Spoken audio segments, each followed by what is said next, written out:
Lagyan natin ng 1, 2, 5 spoon na powdered milk. 5. Natin ng sugar. 1, 2, kahit 3 lang kung maglalagay ka pa ng yeast. 3 sugar. Hello guys, so bali 3 cup na harina. Ayan, 3 cup na harina. Yung saffron, tapos yung saffron powder, halo natin dito para yun yung pampakulay niya. Ayan. Halo-haloin muna natin bago natin ilagay yung mga liquid para mag-mix ng maigi. Ayan. Bali 3 cup po itong ating harina. Ayan.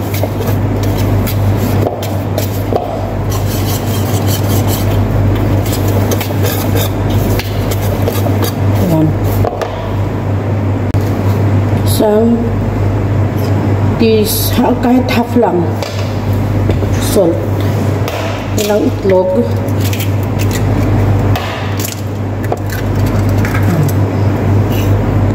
Limang 5 tablespoon. 1, 2. Bali 5 tablespoon po to. 3, 4, 5. So yan. Cooking oil po yun. Ganyan lang itong Ricardo halo. Which ulit ng ganyan. Yan.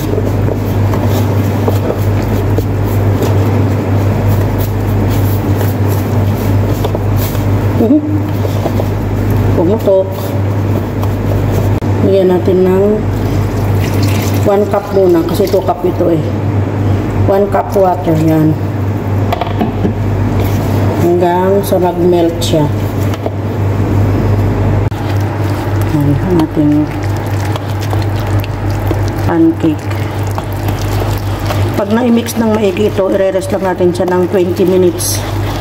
20 to 25 minutes. Ang half teaspoon. Half lang yung baking. O, kahit gawin na natin 1 teaspoon. Yung yeast. Yan. Ito ang yeast. Okay na, kahit isa lang. Half na yeast. 1 tablespoon na baking. Smooth na po siya. I-rest lang muna natin siya ng 20 minutes. 25 minutes na lang para mas okay.